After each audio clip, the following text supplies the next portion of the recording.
And hello, I am Prem Kumar from Telangana, Hyderabad.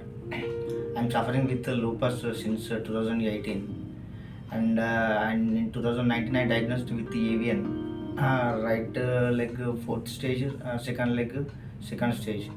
From 3 years onwards, I am using different type of therapies, but not yet used. It's waste of my time, money, and everything.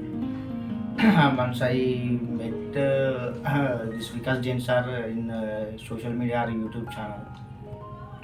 So I contacted him personally to discuss about with my avian and surgery, and I got positive things from Vikas Jain sir from Shalwai Hospital. When I met him first time, I really feels very satisfied and very positive energy he gave Vikas Jain sir. So within 10-15 days, I came to Indore from Hyderabad. Uh, then I met this Vikas Jain sir, and he suggested me the hip replacement surgery from left side.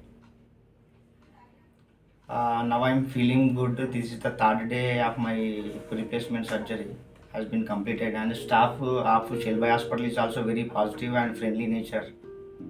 So I'm feeling very good to come here, and really I'm satisfied with this hospital and Vikas Jain sir management. Really thankful to everyone. Thank you.